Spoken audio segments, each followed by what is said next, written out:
On today's episode of Gathering the Kings. This is where we see a lot of our alphas out in the world making ridiculous statements like I'm better than and all this sort of stuff. It's like you can keep all that nonsense. That's a lone wolf who's injured crying in the woods, and I'm happy to go and help administer medical aid, but that's not something to be envied or emulated. What's up, everybody? I'm Chaz, Wolfe, Gathering the Kings podcast. I'm your host. Today, I've got Carl Lubbe here on the King stage. My brother, how we doing? I'm doing really good. I'm doing better now after that introduction. I might need you to get the recording on my voicemail. I need all of that energy when somebody's mad that they've missed me and they're having to leave a voicemail. They need all that Chaz coming at them. Yes. Like I told you before we hit the recording button, I had to look away from your name on the screen to say your last name properly. But I did it, right? You got it, 100%. Boom. So much so that you want the recording on your phone. I do. I want the energy, the proper pronunciation of a South African last name, which is, impressive for a guy from the Midwest. Your Afrikaans is getting top notch. Well done. There we go. I'm already a growing individual here today. Thanks to you, Carl. I am so excited for this conversation. I told you that as soon as we got on. I'm excited for all of our podcast guests, but this one is going to be so unique. Carl, tell us what kind of business that you have. I've got two of them because I'm a dummy, and I decided, hey, if you can do one thing, why not do two of them and figure that out? Right. But I love them. I've got one is a branding agency called Tall Tale Brands, and our tagline in that one is, you've got a fascinating story. Let us help you tell it better. And the other one is a coaching and consulting company in which we focus on executive leadership and team development, all around this idea that curiosity is a superpower. And so we call ourselves Curiosity Coach. A curiosity coach. If that doesn't make the listener curious about what the heck you do, I don't know what does. I told you this right when we first got on the recording, or before the recording, is that I've used this phrase, be curious, for nearly 20 years as I've been teaching really people communication and psychology, but inside of the context of sales and sales process. Mm-hmm. But you're right. Curiosity is absolutely a superpower, and not necessarily just God-given. Like, yes, I believe probably some are maybe more bestowed than others, but this is a muscle that we can work, right? Yeah, that's even why the language for us is slightly different, because the language of be curious is this, it's a beautiful kind of Zen idea. But like you said, there's some intimation in that, oh, you are curious, so just be curious. And for us, we really think that anybody can get curious if you want to develop the muscle. So even like our website, we were lucky enough that it wasn't taken, is get more curious, is this idea of how do you develop in everyday life with your spouse, with your kids, your friends, your businesses, everyday interactions of, oh, okay, before I get there, what would it look like to get more curious about any one of these people, especially those, honestly, that you have the most relationship with, because the ones you start to have the least amount of curiosity about. Yeah, which leads me right into my follow-up question here, because for me, curiosity is so tied to being interested or caring. And I don't know your kind of underneath philosophy on this. So I'm either setting myself up for an agreement or maybe a little bit of a charged conversation. I don't know. So we're doing it live right here. Yeah. But for years, I've inside of this context of sales, there is this stinky, about manipulation and sales and convincing someone or manipulating somebody. And when you have a mindset of being interested or being curious, or being like, I just care about this individual, I see the other human, and in sales, I'm trying to figure out what they need, like genuinely what they need. And if I have it, then I put those two things together and we move on. If I don't, then I refer them to someone else that can help them. That's just a very genuine, like I want to help. I want to be a good servant. And so in that, if I'm curious, I'm actually expressing my interest in what's really important to them. Mm-hmm. What would you say to that? Is there agreement here? Have I only scratched the surface? I'm pretty sure you've probably gone way deeper than this. Well, no. I think you open a really interesting idea, because again, the best sales people that you've ever met, because I do some coaching with sales teams as well. The best sales people you've ever met have never felt like they've sold you anything. What they've done is they've jumped into a problem with you shoulder to shoulder, and they go, I wonder if we did this or this or this or this. And all of a sudden you're like, hold on, is this person lifting weight with me? Like the thing that felt like 100 pounds before now feels like 50 pounds or less because they've joined in. And so the thing that I tell salespeople and I tell humans in general is, in order to be interesting, you have to be interested. Yeah. And this is also true of people who find themselves maybe going, oh man, I've joined a new company, or I'm looking for new social circles, or I'm joining a new church, or I'm going to a cocktail party, and they're going, I have social anxiety. And I will tell them, listen, all of those things are understandable. Some of those things are psychological. Some of them are social. Some of them are chemical. This is why, we are whole humans. There's no one answer to everything. So it might be going to a therapist. It might be going to, a psychiatrist who can prescribe something. But I would tell them the first thing that you want to do is take the focus off you and think about somebody else in the room. And what I tell people all the time is my life mission is, I'm on a rescue mission for Chaz's inner 8-year-old. So in any meeting that I'm going into, and I met with the CEO of a Fortune 100 company the other day, when I walked into the meeting, people talk about, tricks for public speaking, imagine them naked. That's awkward to me. I don't want to imagine somebody in there. I don't want to do that. Like, I'm good. Thank you. What I actually do is, before I get to the meeting, I go, I wonder what this person was like as an 8-year-old.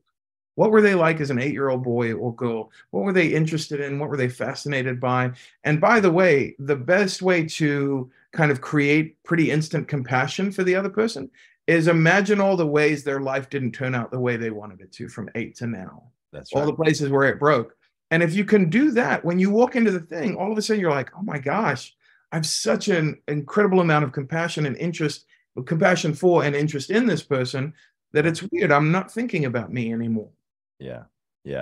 The root of that is either a selfish or a selfless perspective. And you said it beautifully. When we're self-focused rather than others focused, there's a whole lot of pressure on you being the life of the party, or being enough, or whatever else that one might think of in being anxious about a party in that example. But when you think about the other people there, and then you took it to another level there, I just really love that about the childhood, but then seeing before you meet them, of course, you don't know all the exact moments where it broke, but assuming that it has, because Carl, has your life broke at all? Mine has a couple times. Okay, so if guys like you and I, they're having a human experience, something is broken in their life at some point. Yeah, and so before the conversation even begins now, I'm wondering how it broke. What that leads me to is curiosity, which then usually, for a good salesperson and or probably a good executive, is questions. Because I'm curious, because I'm interested in your story, it leads me to ask good questions. Would you agree? 100%. And I think you hit on the last part of that is, I am no longer interested in simple answers. I'm fascinated by great questions. Yeah, it's good. It's good. Well, I'm going to try my darndest here today, Carl, to ask you some fascinating questions. Hopefully you get to sit in the seat where not very often people are asking you a bunch of good questions. And so buckle up, pal. Okay. Right. Hold on. Click. Yeah, exactly. Ready. Okay. For my first one, I am going to throw a hard-hitting one at you. And I don't want this to be the general, like, what's your why? Good, because, Carl, I believe in burning desire, like a definiteness of purpose that Think and Grow Rich talks about in Napoleon Hill. I want to know what's on the inside of Carl that is just burning. What is that? Yeah, such a good question. So for me, it goes back to, there's a quote by Mother Teresa. She was interviewed kind of at the end of her life, and you've got to think, where she was in Calcutta, she saw diseases that should have no longer existed for hundreds of years. I mean, we're talking about typhoid and even leprosy. I mean, she was loving on people whose, digits were falling off. Yeah, and this New York Times reporter comes to do a biopic piece on her, and it's like, man, these are some horrific conditions. And Mother Teresa grew up wealthy. She gave up wealth to go and do this thing, and says, hey, what is the worst disease that you've come across? And she said, without missing a beat, she said, loneliness. And we look at it now, and there's a couple of great writers on it. One of the guys that I enjoy who's talking a lot about that these days is Adam Grant. Another guy is Professor Scott Galloway out of NYU. And they talk about the pandemic, or the epidemic rather, sorry, of loneliness. And part of my burning desire in the world is, if I can help create more aptitude, greater muscle memory for curiosity, when people can kind of get out of themselves, they will become more interesting to other people, and they will feel more connected, and they will feel less lonely. And That's right. the effects of loneliness are catastrophic, physically, emotionally, spiritually, mentally. We've seen this in the pandemic. And what I think we also see is people are going, I don't know how to fix this. Like, oh, I'm super connected on an app or the other. And listen, I love technology.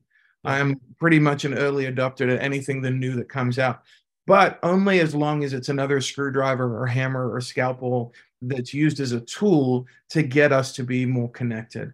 And so the burning thing in my world is to go, how do I walk away from every encounter with another human being going, they felt more connected, they felt more seen and more loved in that moment, so that they don't feel alone, because that's the disease I think we all need to be eradicating.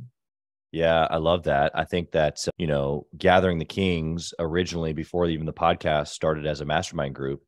And it's funny because I've had members, these are successful entrepreneurs, 7, 8, even 9 figures. And I had to change. I did a couple of events, super structured. I bring in like some major value, just do, structured all day long. That's just kind of like my personality. And what I learned actually is that they just wanted to be in an environment with other high performers and just connect. Mm-hmm. They really didn't. It's not that they didn't want the speaker or to be able to, take notes and walk away and grow. They wanted that. Not really. What they really, really wanted was just to be seen by someone else like them, possibly dealing with the same problem, or have maybe already overcome that problem, and being able to throw some bags together, or deep sea fish together, or hike in the Blue Ridge Mountains there in Georgia. Like, they just wanted to be together, connected. That's it. I mean, and I think the basic thing all humans are wired to do is one of two things. We're here to either carry pain, and there's a lot of that. And just a little backstory on me, one of my brothers is a functional neurologist. And so I get to cheat a lot in my work, because I get to go to him and be like, hey, I have a theory on this thing of leadership or team or community or curiosity. Does that make sense from a physiological, anatomy, brain standpoint, neurological standpoint? And there've been a couple of times he's like, no, that's not how the brain's wired. Okay, let's adjust this. But one of the core principles of my life is this idea that we are wired, and I double checked with him and he said it's true. We're wired to either carry pain or celebrate pleasure. And the brain goes to pain 15 times faster than it will go to pleasure. And so part of, I think, what you experienced in your mastermind is, if you become a high functioning individual, when you say yes to something, I say, I'm going to dedicate my life to this, and you're saying no to at least 5 other things. Yeah. And so for a lot of these men and women, as they become these high functioning individuals, they're saying no to sometimes connection and community. And this, why you get a mastermind is go other like-minded individuals, because they accidentally forge a path that's pretty isolated. Yeah. And so, like you said, when they get in that room, they're like, hold on, here are people who understand the pain that I've gone through, so they can carry it in a way. And also, I don't have to mute my win because I'm making somebody else feel bad who's never experienced that. Be like, right, oh, I've got a valuation, and then I had an exit from my company and the VC bought it. And you can have other people in the room who goes, wasn't that amazing? And then also, weirdly, because I'm sure that you've experienced this with your leaders, oh, and then wasn't it really depressing 3 days later when you didn't have a plan for what was for the next stage of your life? So it's, again, you're in a room where people can either celebrate the pleasure or carry the pain. Yeah. Wow. A very thought-provoking answer there. I think this topic of loneliness, tell me what you think about this, because I feel like sometimes we're talking about high achievers, male and female, but I'm a man, so I'm going to speak from a man's perspective. This strong man, this provider, protector, husband, father, businessman, a community leader. There's a lot of strength and like fortitude in that, for me, at least in my perspective, right? And so when you talk about loneliness, it sounds weak. right? It sounds like, oh, you just want to hang out and be friends. And that doesn't sound appealing to me on the surface because it doesn't line up with like what I see as strength, or at least what society has built as strength. But what I've learned is that a lot of times friendship, like you said, is what's missing, or the connection. Just the real, genuine, I see you. And it's even better when it's someone like you and they've gone through these similar things. Like I've got buddies, in my church, or I've got buddies in my little area, but nobody has businesses like I do. They don't deal with the same problems or the same weight of decisions. Like it's just different. So I'm serving up to you like this weakness perspective. How is loneliness like real, even for that strong dude out there who's like, I got a beard, I don't need anybody. You know what I mean? Like, yeah. Listen, the beard envy today is real. This is about 11 years growth for me, and Chaz, real nice. Keep going, dude. Yeah. Do it. One day it's going to just pop out. She's going, and I'm blowing, and the whole thing. There you go. That's right. Yeah, it's such a fascinating question. It's also, I think, a fairly American problem. So again, I'm South African, so we're going to have slightly culturally different views on this. But America is built on historically things like manifest destiny, like, oh, America was chosen and we're going to do this thing. And then it adopted things like, the Puritan work ethic or the Protestant work ethic. All of these were very individual things, like I have been selected, I have been chosen. Yeah. Any other place in the world where you see lower anxiety rates, lower depression rates, this sense of the common, the thing in common, how do we do the thing together? And I don't think it's one or the other. I think I a lot of times talk about in my coaching about the third way. It's not a zero sum. It's not about like, how does Chaz lose his masculinity to have friends? Okay, right. Well, how does he have friends and diminish it? It's like there's a third way where both of those things fully come alive. And I'll give you an example of one of those things. You're younger than me, but I remember when I first came to the States, there was like a brand called No Fear. And one of the things on the brand was this wolf. And I remember years later, there were movies like The Hangover, and there's jokes about, oh, I'm like the lone wolf. Yeah. I'm but what's really interesting about that analogy, and I've heard CEOs use it, be like, listen, I'm just kind of a lone wolf. I get things done. I hunt. Yeah. I don't think many people understand that in the world of wolves, a lone wolf is rabid. The rest of the pack has lost trust in them because wolves actually hunt in packs. They are pack animals. They work together. They're very like provider, protector, but it happens in common. The one time that a wolf decides they're going to be lone, it's because the pack has said, you are no longer healthy for the community. So you need to work alone. And so when I look at this idea of I'm suffering from loneliness, I'm this person by myself, I've decided to be a lone wolf, there's a difference between solitude and becoming solitary. Everybody needs solitude. Everybody needs to be with themselves and their own thoughts to re-energize. We look at this at any world leader who's ever done anything good for the planet had moments of great solitude, whether that be, Jesus or Gandhi. Like there are spaces, even in political leaders, of Nelson Mandela, took something horrific, a 27-year imprisonment, and used it for the good and inside his own mind, and use that solitude for good. But we're not supposed to pick a solitary life. We're supposed to pick solitary moments or moments of solitude. And so for me, when I look at this, it's going, we spend so much energy building our business, but we don't spend the same kind of energy building our community. And to me, if I'm very, very honest, and this is going to probably upset some people, that's actually the weakness. The weakness is going, I don't trust other people. There's nobody as good as me. There's nobody who can do it like I can do. There's nobody who can understand me. Those are coming from positions of fear, of going, I will never find this, so I won't try or attempt. And then what I'll do is I'll slap the label lone wolf on it to feel masculine or better than. This is where we see a lot of our like alphas out in the world, like making ridiculous statements that, oh, like I'm better than, and all this sort of stuff. It's like, you can keep all that nonsense. That's a lone wolf who's injured, crying in the woods. And I'm happy to go and help administer medical aid, but that's not something to be envied or emulated. Dude, freaking mic drop. I think we end the podcast here. I can't end it here, man. I'm so curious now, dude. I'm taking notes over here. Yeah, well, hey, listen, man, hopefully to add value and reduce your loneliness and the loneliness of all the listeners. Because again, this is the beauty of this stuff is if you can just do that one little thing, and I know it's really difficult, if you can get interested, you will become interesting. Yeah. And the more you do that, because this is really the problem for us in general. And so I'm an American now. I became a citizen, one of the greatest moments of my life a few years ago. And I'm looking at the US going, how do I help? How do I create more nuanced conversations where it's not red or blue? It's not this position or this position. It's going, one of my favorite authors is a guy named Carl Lubbe, and he talks about like, how can we become human again? It's this idea that there has to be nuance.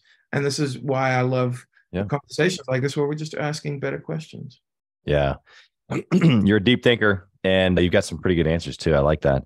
I want to know, I'm going to, I don't want to take us out of the clouds, but I want to take us down a couple levels. Yeah, now let's get in the dirt. Let's get in the dirt a little bit. And I want to know of a good decision through curiosity. I'm going to label it for you. I don't want just a good decision. I want a good decision through curiosity or through that label or through that lens that has been real in your businesses. You've done X through the lens of maybe being more curious or doing the thing that you now teach people. That's then led to like, wow, I would do this over and over and over again. What is it?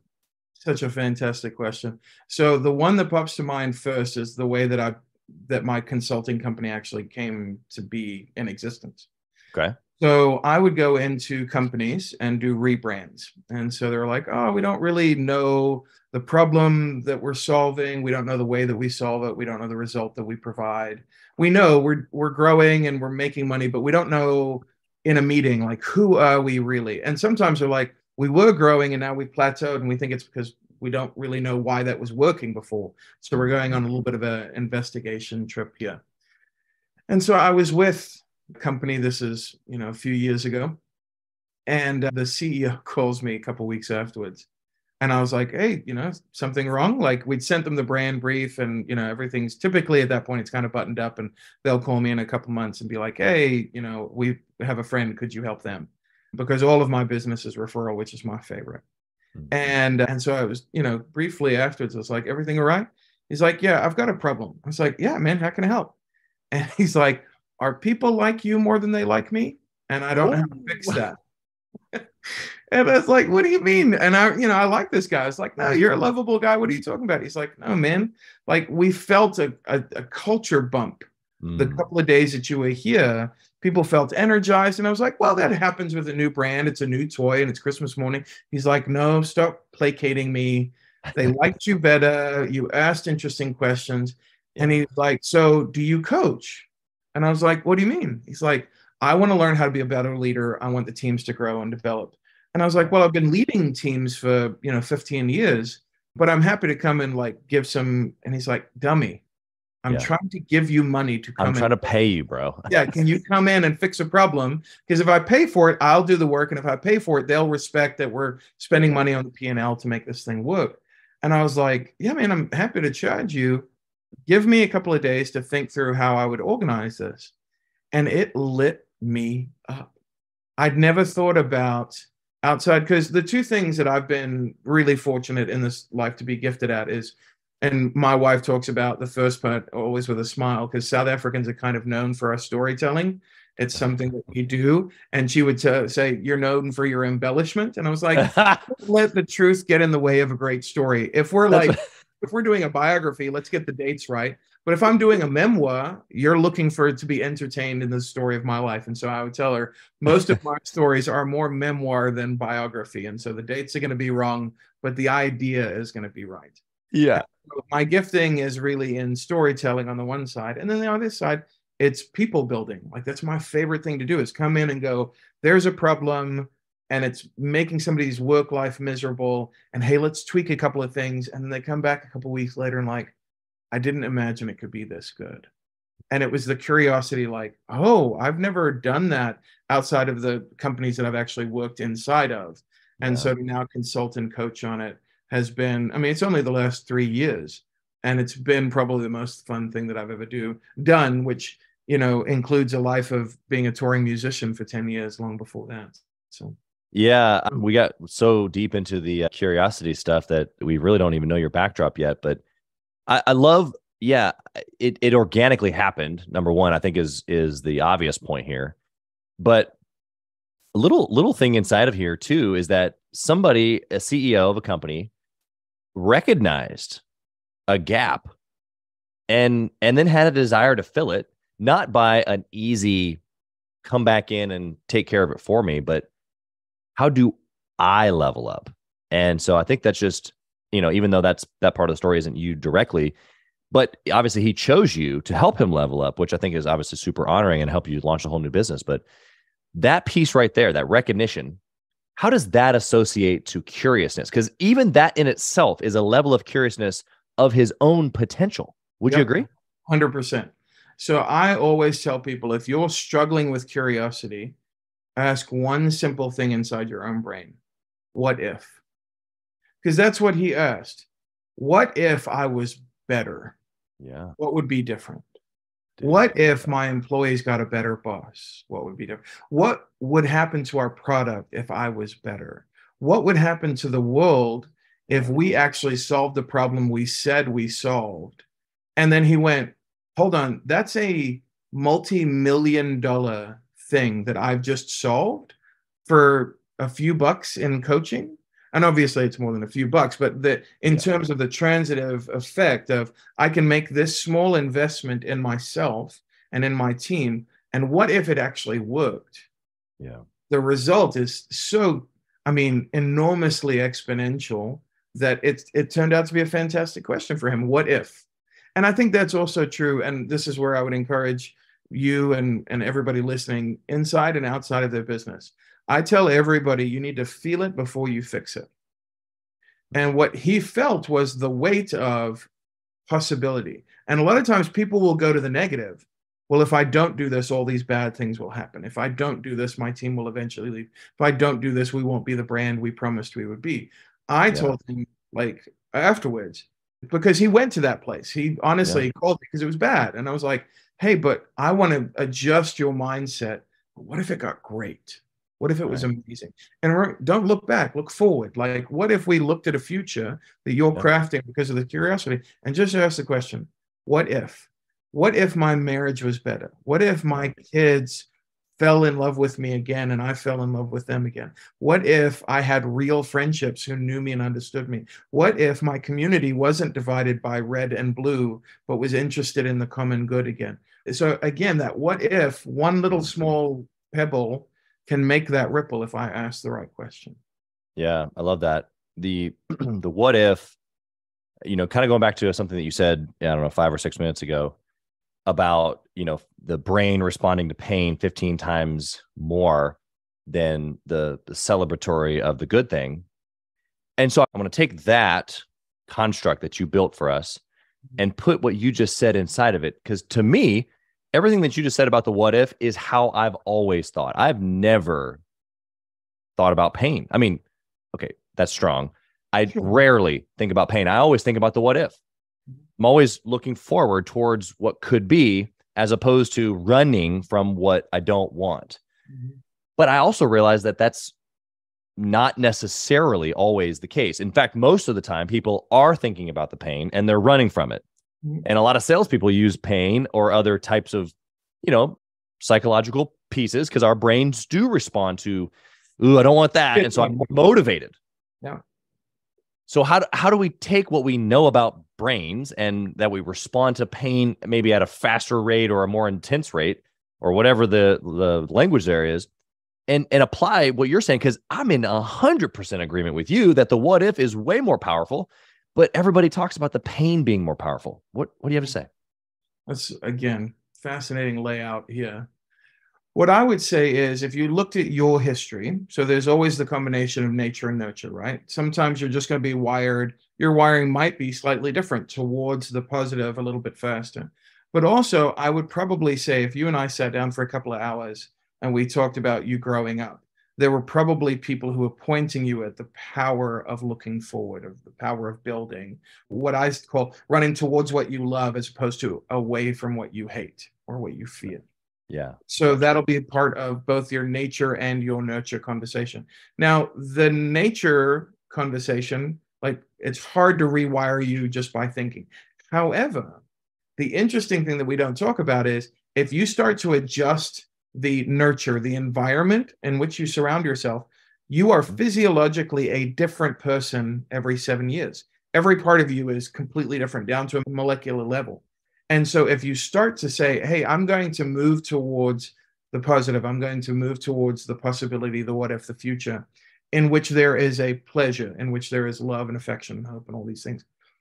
Eventually what happens is that's the CEO taking control of your brain and going, oh, we're going to point resources at this. And then eventually all of the frontline workers in your body, in your physiology, in your mentality are going, oh, we're going to respond now to what the CEO is telling us is the new directive. And so a lot of this is what has come out. And this is where we have to be really careful, because I think people take things in tweets and sound bites. I don't want anybody to hear that if you're depressed or anxious or lonely, hey, just think differently. That's not helpful. We need a holistic approach to this. Chaz and I may be in a really positive place where either by, the goodness of our childhood or the influence of a great mentor early on, or specific intentional acts over the last 10 years, our physiology has now engineered faster towards pleasure than it is away from pain. Now, neurologically, that's not true. Your brain is still going, hey, there's danger here. If we've got kids, you're like, where's the highway? Where's the problem? Like, our brain is still hardwired for that speed. But our CEO clicks in faster and faster and faster to say, we're going to move towards the positive. So for anybody in that negative headspace, anybody who's feeling like, I can't get out of this thing, it's about going, what's one active decision that I can make today? Even to the point of, this is why journaling is so powerful. Just write, what if, and then start filling that in. 3 minutes a day. You do that over and over and over. I literally give this exercise to CEOs day in and day out. It's called the 3 and 3. So in this exercise, you write down what were 3 wins of the day. They can be something as small as, my back didn't hurt as much as I used to. I didn't get in a fight today. Like, pick low-hanging fruit at the beginning if you're not having larger wins, all the way up to a project went well, my daughter's got in great health, my son won the thing or whatever that is, my wife and I had a great date, I've made a new friend, like big things, anywhere in between that. And then the other 3 is about setting the mindset for the day tomorrow, and we don't need to dig into that, but it's setting the intention, which we will know the values of. Yeah. But the science behind this stuff now is irrefutable, that it helps with your heart, and it helps with your longevity, and it helps with long-term diseases, are all influenced by us being able to intentionally set towards the future. Hey, kings and queens, Chaz Wolfe. I want to talk to you about something that's super important to me. We put a lot of time and effort, we meaning myself and my team, into this podcast, into the content that goes out every single day. And if you have been getting any sort of value or insight from this, we want it to be able to reach other business owners too. So we would love if you would like, comment, share, leave a review, post, share again, all of the things on social media, on all the different platforms, or even on the podcast mediums of Apple and Spotify. We would love to be able to get our content into more hands, more entrepreneurs, so they can grow their business as quick as possible. Together, we are building a community of like-minded entrepreneurs who are committed to growing their businesses to new heights. So let's do this. Let's help each other. Let's help each other grow. Wow. Okay. Well, if the listener is still listening, they've gotten a whole mind swirl from us today. And I want to just take a quick pause, maybe a little mind break for them. Yeah. I'm enjoying this, dude. Like I want to go deeper. Yeah. But for you listening right now, who is Carl? Give us a little bit of like, you weren't born here. I totally skipped that portion of it, but I really want to hear it. And I want them to know too. So like, give us a little bit of like, how did you even get into business?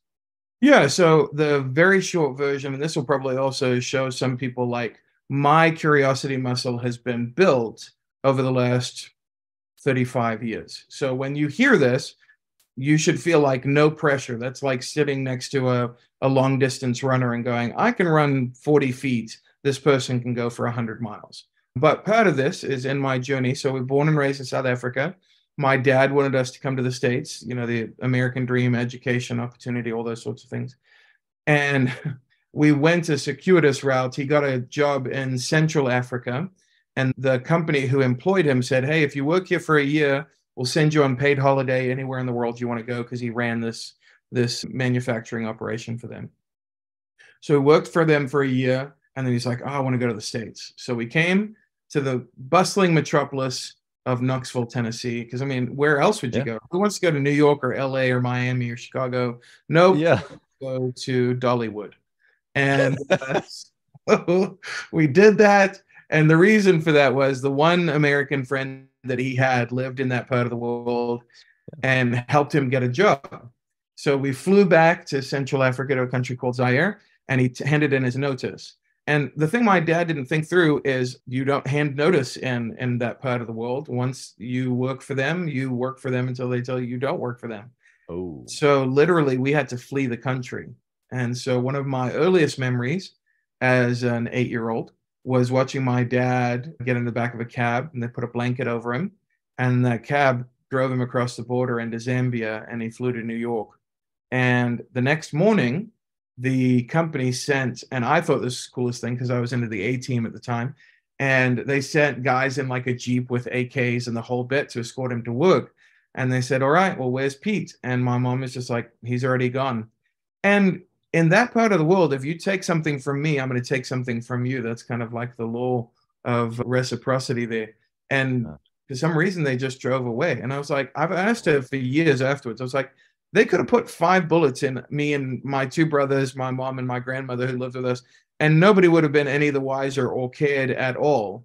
Right. What were you guys thinking? They're like, there wasn't another choice. Like, we had to get to where the job was. And so about 3 months later, a local church there helped raise enough money, and we bought some plane tickets cash, and we had the same experience. Under blankets, middle of the night in a cab, drove across the border, and arrived in the States with 2 suitcases and $100. And so for me, in 1989, when we arrived, it was like, everything is new, everything is interesting. And so the environment itself made my brain explode with possibility. And then you're always the new kid, okay, and you kind of talk a little funny. And my dad had decided he would bring a parrot with him. Like, we fled the country, but somehow he was still able to bring a parrot with. What? Still to this day, how did he get that through customs? How it worked. And it had to be left at customs to quarantine with him. So my dad's walking around East Tennessee flea markets with a parrot on his shoulder and a big beard.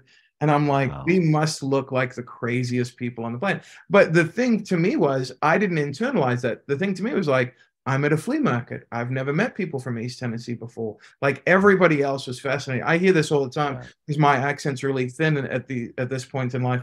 People are like, oh, like, you're so interesting. Well, that sounds different. I'm like, you're so interesting. You sound so different, even after all these years of living in the States. Yeah. So very, very long story short, I end up going to university in the States, went back to South Africa after that, came back to the States because now I could, finish up my immigration. And I was supposed to be the first in our family to finish college and then go do, post-grad work. And I was going to go get my PhD in conflict resolution and global development. But I had gotten bitten by that little bug that you see over there, little music bug, and started writing these terrible songs in college. and you grew up in Tennessee. Yeah, exactly. Now, for my formative years, I was like, listen. And it's funny, I signed to a country label and toured as a musician for the next 10 years. Wow. Yeah. Wow. And somehow became this incredibly wise, curiosity genius. Oh, well, you're very kind. The genius is in the searching. The genius is in kind of all of us going, oh, is that interesting? Does that mean something to me? And real genius, Einstein talked about, real genius is taking complex things and making them simple.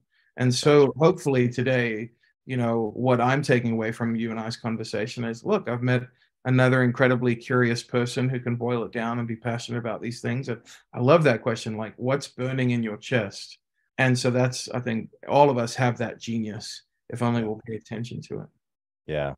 I love that. Okay. I want to ask you some questions here to kind of end up. I want to know about family for you, for the curious individual, for the professional who's building businesses.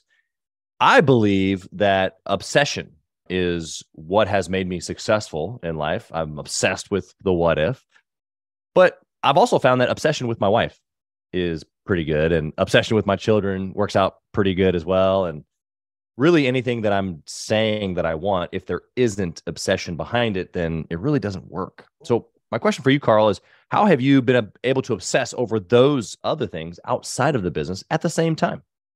Yeah. So I'll go ahead and pre-warn you. This is an entirely different podcast. So I'm gonna pull the pin, knowing we can't get to all of this. We can't go there. Okay, it's not a 3-hour podcast. We'll leave that to Rogan. But for us, but it could be a lead into a version 2 or episode 2. I'm 100%, and I'm very open to that.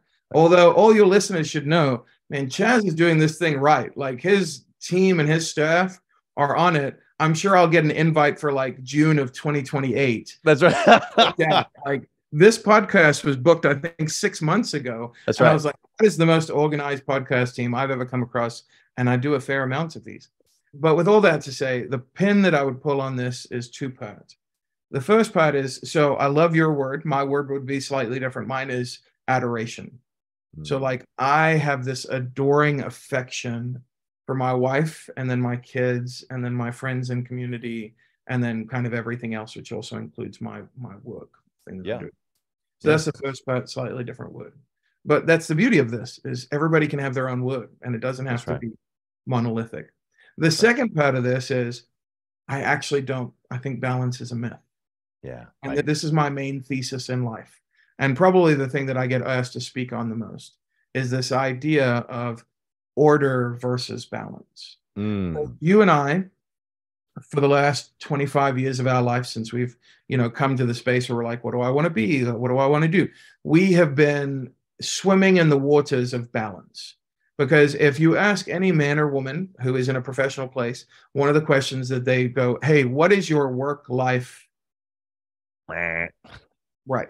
balance? Yeah. And then I'll ask somebody, I was like, hey, so I think it's a unicorn. I don't think it actually exists. And they're like, no, like, there's books on it and you figure it out. I'm like, so let me ask you this. Let me ask you, who are 3 people that you know in perfect balance all the time? And you have to know them, like, know their marriage, know their parenting, know their finances, know their business. And you can tell me that for months and seasons at a time that they're living in perfect balance. And immediately everybody goes, I've never met one person, I've been asking that question for 15 years now. I've never met anybody who's gone, oh, no, I know the 3, and here they are. I was like, let me go study them, because I want to live. They know something I don't know. So what I came to start asking was, well, if this thing that we read books on, and there's entire genres of literature and movies and podcasts on, and even music, of like, hey, how do I have all the things? If it doesn't exist, well, then what does exist? And I started looking around the world around us. And so I see natural order. You plant a seed, then the next step is you water the thing. The next step is you kind of protect it. And then after a time, it grows up and there's fruit. And this is how things develop. And so if that's true of nature, maybe it's true of us as well. And I think the real work for anybody is discovering what your order is. And so this is when I tell people, this is descriptive of my experience, not necessarily prescriptive to yours.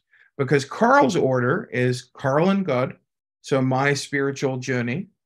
Next, it's Carl and Catherine. That's my wife. Third place is Carl, Charlie, and Caitlin. Those are my kids. And then fourth is everything else. And my job every single day is to wake up and go, how am I tapping into something larger than myself? And so that's the part where I talk about it being descriptive to me.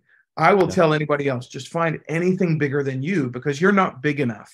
When the world really shakes, if you're not meditating, if you're not taking time away, if you haven't found a spiritual practice, when it really shakes, it's going to be bad. It's going to be really, really bad.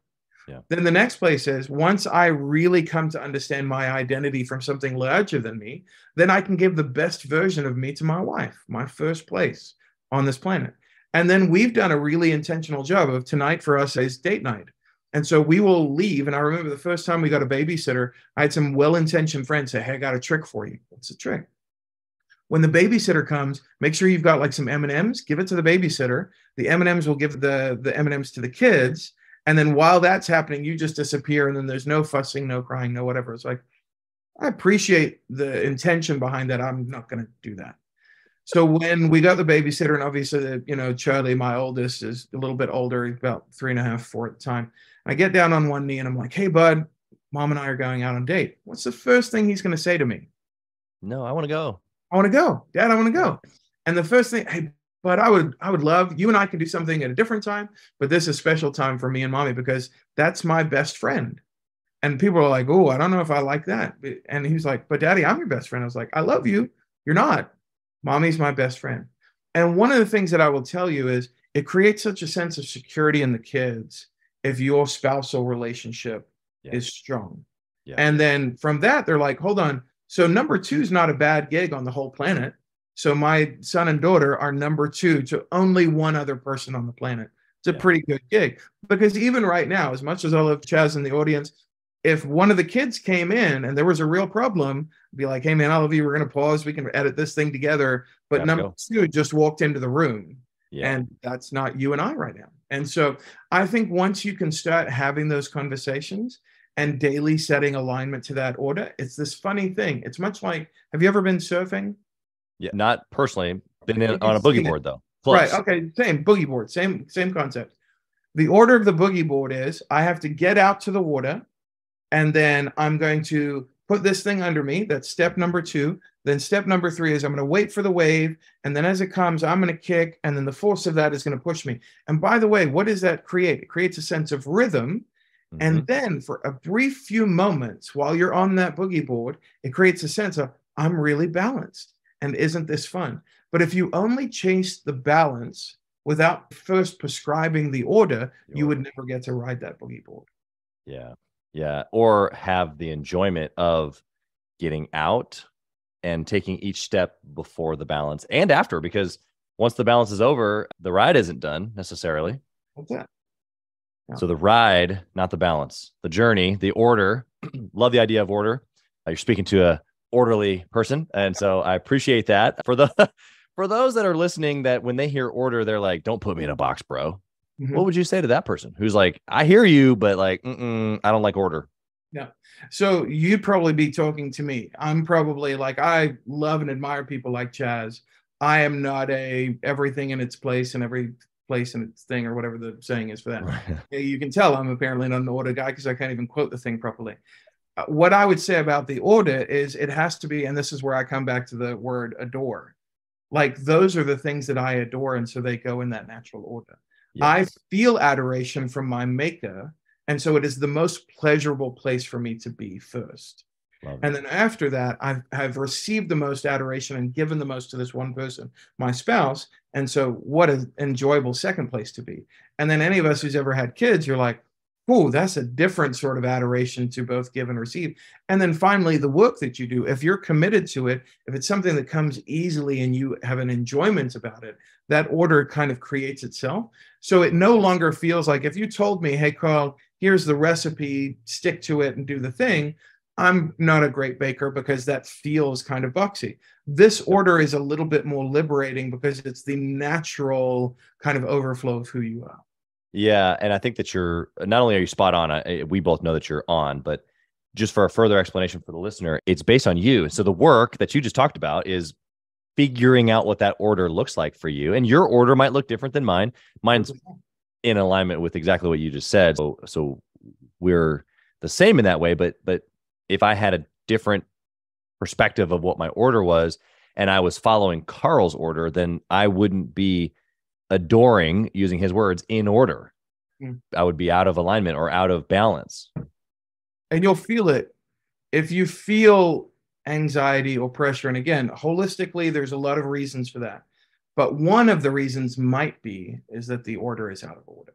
And so that's the beauty of this, is if you feel less than 100% deep contentment right now, it would be one of the many questions that I have you ask yourself is, what is the order I say it should be? And what is the actual order? It's kind of like what we do with brands. This is your aspirational brand, but it's not your actual brand. It's who you want to be, but it's not who you are. And when those things are misaligned, it creates real static, real misalignment of purpose and plans.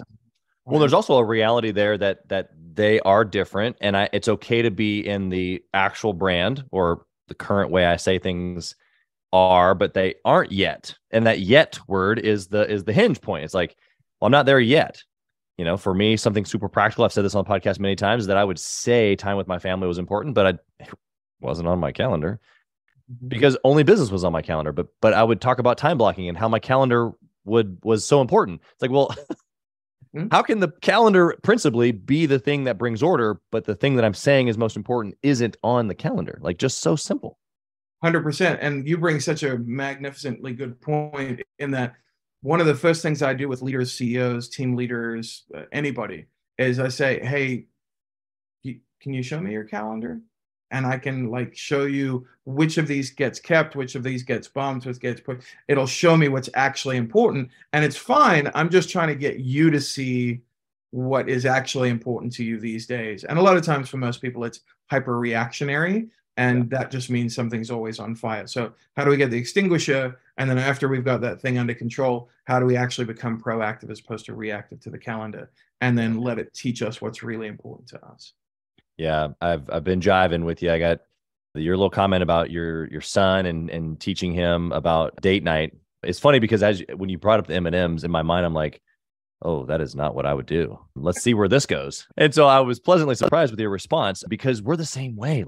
I haven't said I'm going on a date specifically, but it's, hey, we're leaving. And then, when they were 3 or 4, that same age, it's, we're going on a date. And so they know hey, we're going on a date. And this is what mommy and daddies do on a date. We talk to each other and we pay attention because normally paying attention to you guys and giving you guys love and even explaining what happens, talking to them like they understand because they do. Yeah. Oh, it's shocking how much they're picking up all the time. Oh, yeah. Because it's modeling, right? That's all we're doing. In the brain, in the neurology world, these are mirror neurons. It's where we get the monkey see, monkey do. They're watching and imitating all the time. And so are the things we're doing with imitating. Yeah, exactly. Love that. Okay. One last question for you, Carl. You ready? Yeah. I want to know if you had the opportunity to whisper in the younger Carl's ear, what would you say? Man, that's a great one. What would I say to younger me? Honestly, start your own thing earlier. Because I've been doing it, like I said, my 2 companies for the last 2 years or 3 years, and have worked for other people and done that thing. I am just wired for so much. This is going to sound silly. I'm wired for so much whimsy, so much possibility that working for other people was like, oh, this is just the way it has to be. And what I've encountered in the last few years is if I'm not having fun, I'm probably doing it wrong. We'll just be honest. I make so much more money on the other side of having fun. When I'm in the right place doing the thing that only I know how to do in the way that I know how to do it, it's weird. The phone rings more, the clients get bigger, all of that sort of stuff. And so it's that idea of hey, try this thing on your own faster. Because I think the trajectory of my family and I's life would have been different. Because I did that very boldly in music. So I went out on my own very quickly and was like, hey, we can figure this thing out. But when it came to music doesn't pay a lot of those bills. So I still had corporate jobs and working for other people, doing all the things now that I do as a consultant. But you're giving it away at a fraction of the cost on somebody else's timeline and in their culture that you can try and influence as much as you possibly can. But it's very different than when you birth the culture yourself, and then it can be whatever you want it to be. So I probably would have told myself to take the jump a lot earlier. I love your just honesty and also too, the fact that it's not weighing you down. You're fully living in that happiness or that joy or that fun, as you call it, even right now. And it doesn't have to go back. It would have been nice, but I love the levity that you bring to that. It's great perspective, but here we go from here forward, right? Yeah. I've got a friend who says up until now, when they talk about anything in the past, if you were talking about fitness or your business or anything else that not exactly as you want it to be like, until now, I haven't been good at this. Okay. It gives just such a blank check to what today and tomorrow and the future hold, which I love. Yeah. It's that what if. Carl, how can the listener find you? Number one, if they're a brand looking to up level and go to that next aspirational brand, not their actual brand, they're looking to rebrand maybe, how can they find you? And also, if they're a CEO and they have been provoked to curiosity through our conversation, how can they find you that way? Yeah, so the CEO or team leader who wants to improve culture and efficiency and just happiness of the culture. By the way, on that side, we're very much in the dirt. So a lot of what we talked about today was very philosophical, but we have what we call the 7-figure questions. So most companies are asking 7 questions the wrong way that are costing them 7 figures. Wow. We can teach a company to ask the 7 right questions for everything from conflict to expectation setting to ideation to onboarding that can make them 7 figures more. So to find out more about that, you can go to getmorecurious.com, and then you can just click on the calendar link, get some time with me. And then on the branding side, that's a fun story. It's Tall Tale, so TALLTALE, brands.com. Our mascot's a big giraffe, so it'll help you remember a tall tale. And the name for that company came out of a toast. As you can kind of tell, I tend to be the person where they're like at a party, hey, Carl, say something, because it'll come maybe quickly and hopefully more succinctly than I have on your podcast. But they're like, hey, Carl, give a toast. And I'm like, I have one ready. And it just popped out. And it was like, to old friends and new and tall tales that are true. And that was the name that we picked for the company, because we're like, we really are telling these magnificent stories that actually happen to also be true. And so that's just talltalebrands.com. Love it. Carl, you are a magnificent mind and an incredible king at what you do in all areas of life. And so I'm honored to know you, man, and I look forward to what comes for you and me. But thank you for being here. We appreciate not only just the time and the value that you've given, but we want to wish you blessing on your family and your businesses, all that you put your hand to in 2023, all the clients that you're going to touch. Thank you for being here, brother. Well, I receive all those blessings. Thank you so much for the time. Thank you for listening to Gathering the Kings today. I hope that you were able to pull out a few nuggets to go apply into your business right away. More importantly, though, I hope that you're realizing that it takes more to be successful than just being by yourself, doing it all on your own, carrying the weight all by yourself. What I have realized, not only in my own journey from multiple businesses and multiple different industries, and now interviewing literally over 200 or 300 other very successful 7, 8, and 9-figure business owners, is that it's tough to do it alone. And so Gathering the Kings literally exists to bring together successful entrepreneurs. In fact, we are putting together 1,000 kings, specifically who are grateful but not done. We're intentionally assembling kings who fight tooth and nail for their business, family, and communities. And here's what we believe, that in the pursuit of excellence in those areas, that it ignites within us the responsibility to govern power and forge a lasting legacy. So if that relates and resonates with you, and you know that you need people around you, sharp, qualified, other very successful business owners, I want you to go to gatheringthekings.com. I want you to take a look at what we're doing and see if it makes sense for you to be part of our pursuit to 1,000 kings. Talk soon.